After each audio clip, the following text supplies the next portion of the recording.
नमस्कार, आप सभी का स्वागत है। आज हम अपठित गद्यांश अर्थात अपठित अवबोधनम लेकर आए हैं। तो संस्कृत में एक अनुच्छेद है, उस अनुच्छेद को हम पढ़ेंगे। फिर उसके बाद अनुच्छेद से संबंधित कुछ प्रश्न हैं, उसका उत्तर अच्छे से देंगे। ठीक है, तो चलिए आगे बढ़ते हैं। अधोदत्तम अनुच्छेदम पठता प्रश्नांच उत्तरता। नीचे दिए गए अनुच्छेद को पढ़िए और प्रश्नों को उत्तर दीजिए। ठीक है, तो देखिए अनुच्छेद इस प्रकार है। ग्रीष्मकाल सुखदस्य वसंतकालस्य पश्चात आगच्छति। मैं आपको अर्थ भी साथ में बताता हूँ एकदम शॉर्ट में। तो ग्रीष्मकाल सुखद वसंतकाल के पश्चात आता है। तो ग्रीष्मकाले सूर्यस्य आतपः प्रखरः भवति। ग्रीष्मकाल में सूर्य का आतप अर्थात सूर्य का जो किरण है, सूर्य का प्रकाश प्रखर होता है, बहुत तेज होता है। मानवाः पशुपक्षिणः वृक्षाः पादपाः चापि प्रखरतापेन व्याकुलाः भवन्ति। मानव, पशु पक्षी, वृक्ष, पादप अर्थात जो छोटे पौधे हैं, चापी और प्रखर तापेन। प्रखर अर्थात अत्यंत तेज ताप, सूर्य का ताप की वजह से व्याकुलाः भवन्ति, व्याकुल होते हैं। केचित् जनाः विहाराय पर्वतस्थलेषु गच्छन्ति। कुछ लोग विहार अर्थात भ्रमण के लिए पर्वत स्थलों में भी जाते हैं, क्योंकि वहाँ ठंडा होता है।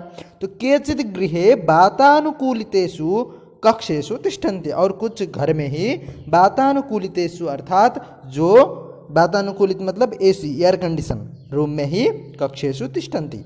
नद्यः सरोवराः तडागाः च शुष्यन्ति। नदियाँ, सरोवर और तड़ाग जो हैं वो सूख जाते हैं, शुष्क हो जाते हैं। सर्वत्र जलस्य अभावः दृश्यते। सभी जगह जल का अभाव देखा जा सकता है। परम यदि ग्रीष्मकालस्य प्रचंडः तापः न स्यात् तर्हि मेघा कथं विद्यति, है ना। अगर दूसरी बात है कि यदि ग्रीष्म काल में इतनी गर्मी नहीं होती, इतना प्रचंड ताप ग्रीष्म के काल में न होता, तो मेघा कथम विद्यति, मेघ कैसे बनते। मेघान बिना कुतः वृष्टि, मेघों के बिना अर्थात बादल बनते कैसे और बादल के बिना वृष्टि कैसे होती। तो ग्रीष्म काल से प्रभावात एवं वर्षा ऋतु आगच्छति। ग्रीष्म काल के कारण ही वास्तव में वर्षा ऋतु आती है। तो ग्रीष्म काले गुलमोहर वृक्षेषु रक्तानि पुष्पाणि अतीव शोभन्ते। ग्रीष्म काल में गुलमोहर वृक्ष में जो रक्त पुष्प है वो अत्यंत सुशोभित होते हैं। मल्लिका मालती पादपेषु सुगंधमयानि श्वेतानि पुष्पाणि विकसन्ति। ठीक है, तो अब हम प्रश्नों की ओर जाते। देखिए यहाँ पर प्रश्न इस प्रकार हैं, जैसे सबसे पहले दिया है एक पदेन उत्तर, तो एक पद में उत्तर देना है। जैसे कि ग्रीष्म कालः कस्य कालस्य पश्चात आगच्छति। तो ग्रीष्म काल किस काल के पश्चात आता है, अभी हमने ऊपर पढ़ा था, आप देख सकते हैं ग्रीष्म कालः, है ना। तो बसंत काल के बाद आता है, तो बसंत कालस्य। एक पद में उत्तर इतना ही है।